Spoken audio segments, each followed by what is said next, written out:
Bom dia, boa tarde, boa noite, buongiorno, buonasera, dzień dobry, dobry wieczór, jak good morning, good afternoon, good evening, and good night, wherever you may be, Jay Slater case.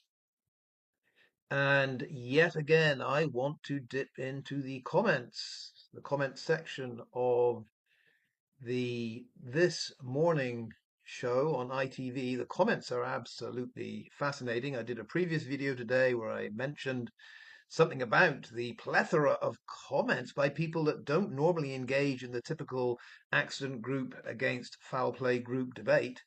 Um, and yet they're still up there. I keep expecting ITV to remove them because, the balance is very much against, I think, Debbie Duncan's stance. That's my take anyway. But there was something that really caught my eye in there, and I want to address that in this video. And I also want to address, it's a point I've made before, but I'm going to repeat it in a different fashion, about the screenshots that were taken about Jay's location. First of all, let's get into the comments. Now, on my justice4j.com site, I did post not long ago an observation that it seems to me that in the YouTube comments section of the This Morning video with Debbie Duncan and that weasel, the ever weaselly Ross Miller, does seem to me that a very well respected but little known contributor on YouTube, a guy called Homeless Git, it does seem to me that he wrote some comments that did not appear in the comments. So it seems to me that Jay's law may well already be in effect for certain people. Seems like poor old homeless Git there wrote a few things and didn't appear in the comments. Someone has been banned, censored already. Very, very dark days, if I'm right. So, homework assignment, go to the comment section, see if you can see anything by Homeless Git. Because Homeless Git alerted me that, yeah, he'd written a few things and didn't appear at all. That wasn't the main thing about the comments, that was just an aside. But interesting, interesting. No, what I wanted to tackle was it's an important issue about YouTube channels. Now, by the way, I must say, I still have not heard about my appeal. This is dragging on and on. So I've no idea what's going on. I can only assume the YouTube robot is a bit confused that no terms and conditions, it seems, were broken, and yet the Daily Mirror's intervention got my channel axed. I don't know, but the appeal is dragging on for whatever reason. And I do need to say a big, big thank you to every single one of those people out there that have backed me up in this and given me a YouTube presence, even though I have no channel there. So yeah, big shout out for in particular Marvin of Star Streamline Entertainment, because I've noticed that he puts out my videos quite regularly. He's hosting that. He's happy to do that. And that's a big help because, Marvin does have a pretty extensive reach out there. But we also have some smaller channels. So also shout out to you, Tulip Amsterdam. That is another place you can go and find my offerings. We have On the Go. Now, this is bizarre because On the Go was a channel with, I don't know, maybe a short or one video or maybe nothing, I can't remember, but On the Go stepped up and said, yeah, happy to host your work, Duncan. Happy to host your TikTok. This is important. Happy to host your TikTok videos. And that's what On the Go has done. And I mean, the viewing numbers on the Go, very, very high. I mean, bizarrely, it seems in many cases higher than when I actually had my own YouTube channel.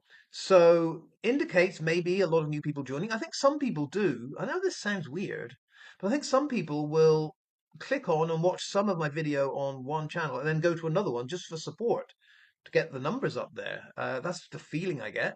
I don't know. If you remember the Slugtard, L. Slugtardo Ivor Lovelace himself accused me of when I was on YouTube of having mostly bot followers and contributors. Um, Seems like without any reprogramming, the bots are still out there viewing, so that's good to see. Good old bot mania has taken over on some of those channels. So Tulip Amsterdam on the go. I think Jay Smith might still be hosting a video or two. Scoobs did at the beginning, but I think Scoobs now sees that I've got other people hosting. Marvin as well. Justice4j.com going well. TikTok numbers way up there. So overall, I can't complain. Very, very happy with things. But a big, big thank you because that bridge needed to be established. It was a bridge between me turning away from YouTube and YouTube saying, that the Daily Mirror had bent their ear and I wasn't welcome. That's fine. You know, there's always other outlets out there, but it needed that adjustment, and I needed that bridge. I needed that bridge where people would say, "We'll keep, we'll keep your YouTube presence, Duncan, but it's not going to be you. It's not going to be your videos. It's going to be from TikTok. It's going to be that other platform that will be bridged over to YouTube." So big, big thanks. Now then, on that subject, I was fascinated by some of the comments in again, if I can find it, um, in the this morning video, and it concerns this topic of what happens on YouTube when a channel is removed. Now we'll start the whole thing here. Someone called in the main loop. In the main loop is this person's name. In the main loop says Jay's law is effectively about tracing the media platform's user who is hiding behind these accounts on social media. Let's pause there because I think this is where In the Main Loop has got it totally wrong. Totally wrong. I'll read it again slowly, listen attentively, and we'll focus on what the thrust of the argument is here. In the Main Loop says Jay's law is effectively about tracing the media platform's user who is hiding behind these accounts on social media. No, that can't be true. I'll tell you why in the main loop. If that were true, if it were all about tracing media platforms users who hide behind these accounts, you would be one of them. It looks like your handle here is in the main loop. That's not you. That's not your name. I don't see your photo. I don't see anything about you. You're hiding behind an account. But what are you saying? That you should be traced by social media platforms because you're hiding? I think you got the wrong end of the stick here, guy. It says unless you have something to hide, no issues. Unless you have something to hide, no. Well, you obviously have something to hide. Your name, your identity, who you are. So again, you in the main loop, you have something to hide. You're hiding it. Does that mean you're the issue? You say, I would imagine the people who have tried to harass this lady will be against Jay's law. I would imagine the people who have tried to harass this lady will be against Jay's law. Well, yeah, it depends what harass or harass means, whatever however you pronounce that. How do you define that? Huh? You see, to me, when you pose difficult questions, well, they're actually easy questions, but for Debbie, they're very difficult questions to answer. When you pose these questions repeatedly, I don't see that as harassment at all. Not at all. If someone asks me repeatedly the same question, I answer it or I ignore it. As simple as that. No one is forcing Debbie Duncan to listen to anything, read anything, pay attention to anything. Not at all. Debbie Duncan can just switch off totally if she so chooses. If she chooses to engage in any way, that's not harassment. Harassment is when you choose not to engage, but you are still pursued. And by the way, making a video which no one has to watch is not harassment. Now then, let us get to some of the comments here. Jugglers says, exactly, which then will take away the content creator's revenue. What happens in my case, Jugglers? I don't have any revenue. I'm a content creator, Jugglers. I have no revenue. So when you agree within the main loop, you say exactly, which will then take away the content creator's revenue. What happens to people like me? I guess we're totally unaffected. You're okay with that, Jugglers, are you? You're okay with me plodding on as ever? I guess so, because it seems to be that the revenue is all important to you, not the ideas, not the message, not broadcast. No, no, no, no. Oh, for Jugglers, it's revenue, revenue, revenue. Yeah. And then in the main loop, now we're getting to the main point here. In the main loop says, note, when a channel gets terminated by YouTube, the creator is prohibited from creating any other YouTube channel. Okay? And in the main loop continues, using other channels to bypass termination is a policy violation of that account as well. If you see it, report it. This is interesting in the main loop. You said, if you see it, report it. So let's go back to your first note here. When a channel gets terminated by YouTube, the creator is prohibited from creating any other YouTube channel. In the case of Mark Dearden from Seaton Delaval in Northumbria, he had a channel that got terminated under the name of Thomas Wilson, handle Thomas the Terrible, I believe. Yes, it was Thomas the Terrible. That YouTube creator and that channel got axed, removed, terminated, as you say in the main loop. No? So presumably, what you're saying is Mark Dearden, Thomas the Terrible, should in no way be allowed on YouTube because he is there as Thomas the Great. Yeah? Are you seeing it and reporting it in the main loop? And you, Jugglers, have you reported Mark Dearden of Seaton Delaval, Northumbria, to YouTube for a clear violation? Have you done that? Or are you stinking hypocrites that only like to whine about the channels you don't like? I would submit that you are a stinking hypocrite. And a stinking hypocrite, let's abbreviate that to stinking hypocrite and SHIT. Shit. Yes, they are basically an accident group shit. That stinking hypocrites that you are only like to point out these rules against people you don't like.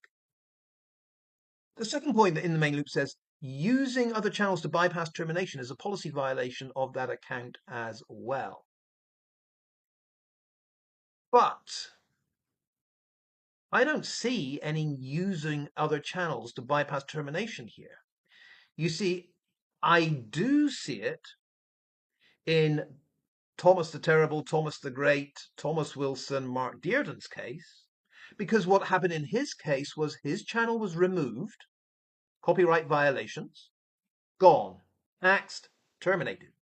But what he did immediately was go to his backup channel and use that. That's where Mark Dearden was using another channel to bypass his termination. It was a policy violation. It is a policy violation. And what have you done in the main loop and Jugglers to report that? You say, if you see it, report it. What have you done to report that? The silence is deafening. Tales of Life did the same thing. Tales of Life had his channel, Chris Turner, that was terminated, removed, axed, but Tales of Life, we had Tales of Life 2, Tales of Life 3, Tales of Life 4, it kept going on and on. Were you in the main loop and Jugglers, were you people that kept reporting Tales of Life for this using another channel bypass termination thing?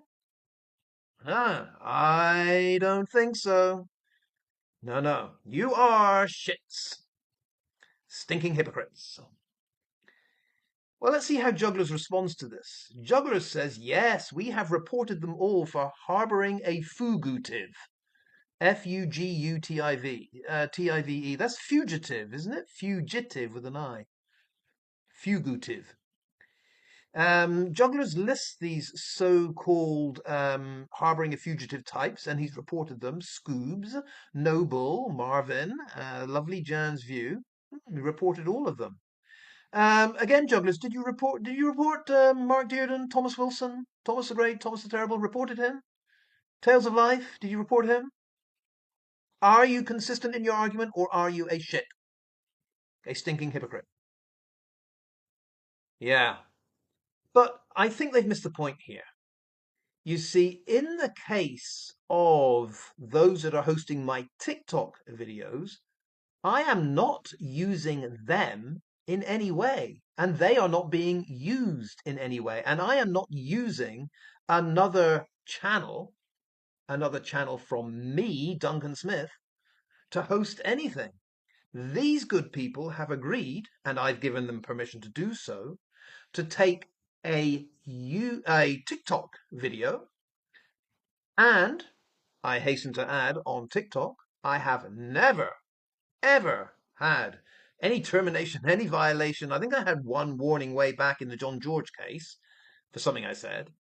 But everything on that platform, TikTok, that I've put out there is absolutely fine. It is not prohibited in any way, shape, or form in the main loop and jugglers. And so I've given permission to anyone, you could do it too, to take those TikTok videos and put them on your YouTube channel. That is perfectly fine. Of course it is. So that's where we are. Now you could go ahead and report whoever you want, but I repeat, I have given my full permission for my perfectly legal and, in many cases, respected TikTok video to be put on YouTube. If in any way that is a contravention, that is not my understanding at all. I'll read it one more time. Using other channels to bypass termination is a policy violation. I believe my reading of that is using other channels on YouTube, not anything from TikTok and not from another creator, and not, it is simply having that second backup channel, this contributor in the main loop saying is a violation. Now, that said, it seems to me everyone does it. Everyone. Channel goes down, backup channel comes into operation. So, maybe in the main loop is right. Maybe in the main loop is wrong. My point is, how can you not be consistent in this? If you are really disturbed by violations of YouTube policy, then to be consistent, you have to apply it to everyone you know is violating that policy. Otherwise, you're a shit, a stinking hypocrite. All right, let me quickly move on to a different subject, and this one concerns the screenshots of Jay's last known location. Again, apologies, I've made this point, but a while ago, and I'll make it again. It is noticeable that the three so-called friends of Jay, every one of them, ended up on their phone with a screenshot of Jay's last known location. Now, on the surface, this would seem very strange and very odd. Why? Because in any random missing person case, when contact is made by phone of that missing person, it would seem that when that last known location is screenshot and sent, that in itself would, what I'm saying is it wouldn't happen every time to get three people in a row calling you, and you've got several concerns here. Jay, let's take Jay as the missing person example. Jay's phone's about to run out. Jay's very thirsty. Jay's cut by a cactus. Jay's lying in a ditch. Jay's in the mountains. Jay's lost. Jay doesn't know what's going on. Jay can't go back to where he was. All of this is on Jay's plate. All of it.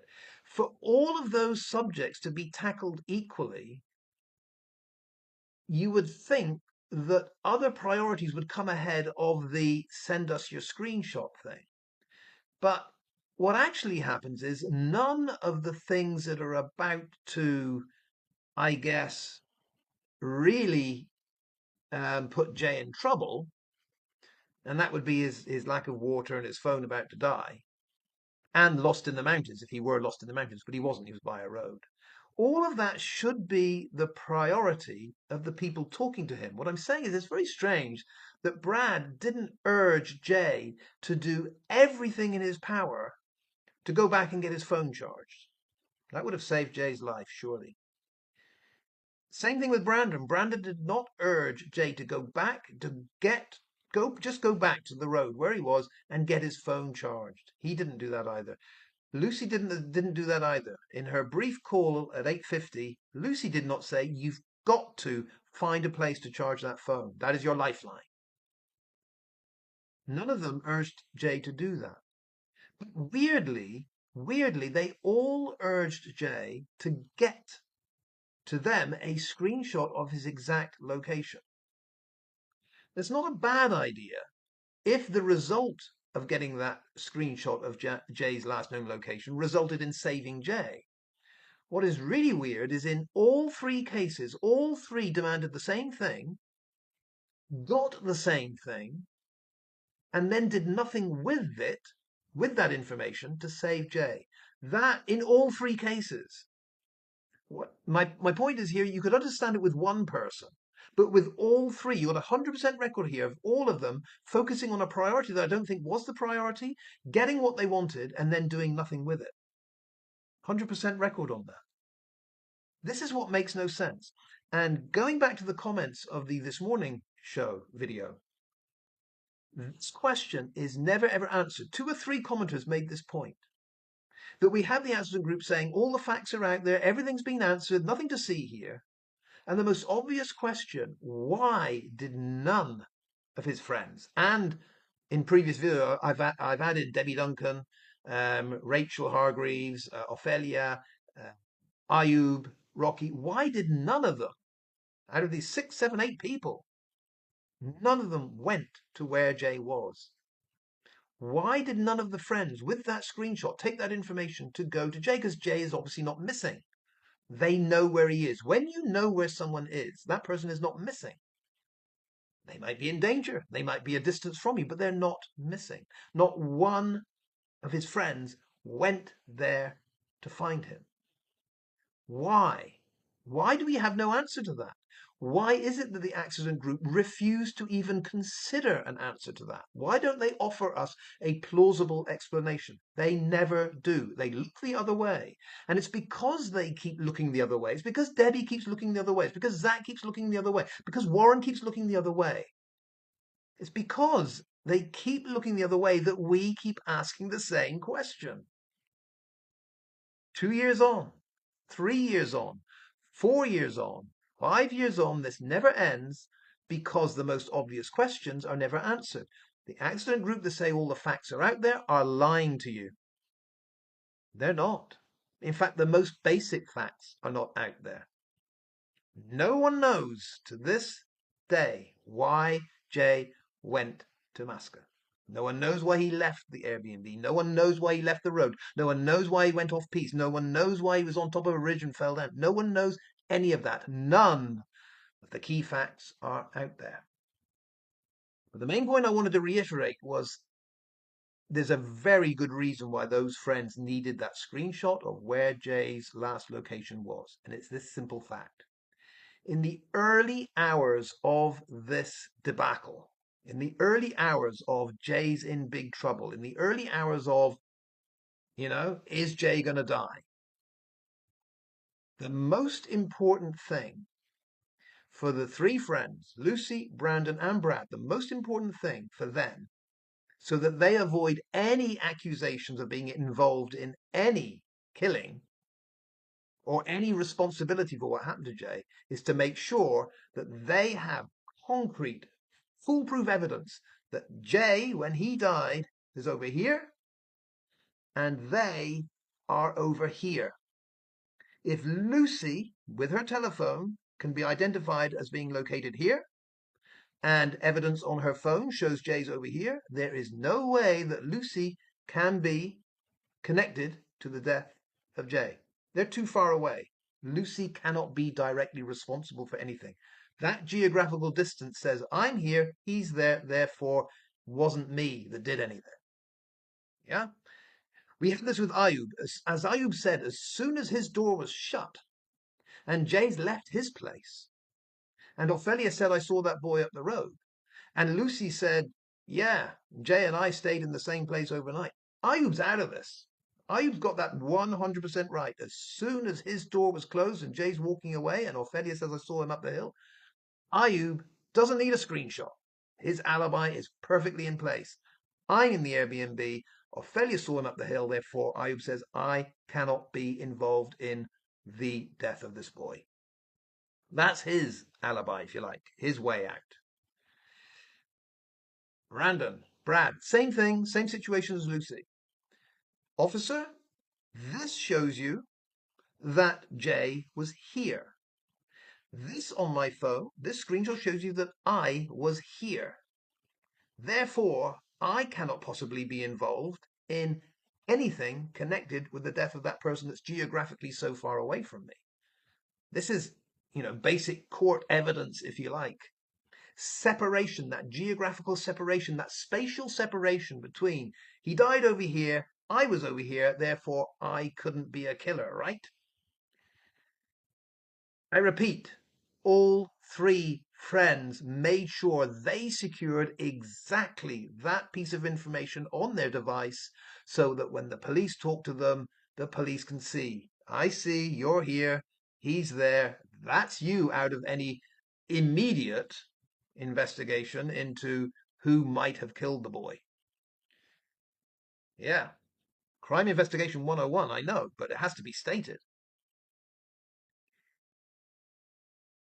Now, that said, the screenshots work both ways. And this is the problem the three friends find. And I think this is the reason they didn't want to go to the inquest at all. Because at the same time, they have evidence that they couldn't have been at the place and therefore they couldn't have been directly involved in Jay's death because there's a 20-mile difference. At the same time, that same evidence shows they knew where he was. They knew where he was. And before the inquest, no one could be 100% sure which route Adderley was going. Debbie might have had an idea. I'm guessing they spoke beforehand. But as for Lucy, Brad, and Brandon, they couldn't be 100% sure which way Adderley was going on this. And surely the fear in their hearts was Adderley might have said, all three of you knew where your friend was. Not one of you went to find him. Explain that. Now, three friends were very lucky, weren't they? Adderley was on their side. It wasn't a criminal court. There was no sharp-tongued, swift lawyer to step in and say, wait a minute, this screenshot was taken for a different reason than just finding out where Jay was. No, didn't happen that way. We know that. But I do believe that screenshot eventually will lead to those three friends having to confess exactly what was going on and why. Why was it they all knew not to go there? They all knew that. That's why they didn't. But what was the reason? What was the reason that they knew they must not go to where Jay was? All right, let's leave it there. Once again, big thanks to everyone that's helped me in this transition. Justiceforjay.com. It's on TikTok, on YouTube, on the go. And Marvin at Streamline Entertainment are the main two, but Tulip Amsterdam still out there as well. We are getting the message out there. More videos to come. And remember, starting on Monday, we will have a good look at some of these accident group trolls. They are ignorant, they are hurtful, they are vile. The first one I will start with is Kaz Alice, because she, I think, is the queen of refusing to look at the whole drugs issue. It never, ever pops up in any comments from Kaz Alice and the accident group. Now, Kaz Alice happens to come from a pharmaceutical background. I don't know if there's any connection there with the Ket stuff.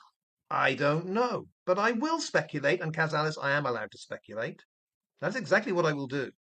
Because why is it, Kaz Alice? You mention all kinds of things connected with this case, but you never, ever touch the drug issue. It is, at the end of the day, what led to Jay Slater's death. You never mention it. Why is that? Hasta luego, adios. Hasta la próxima. See you next time.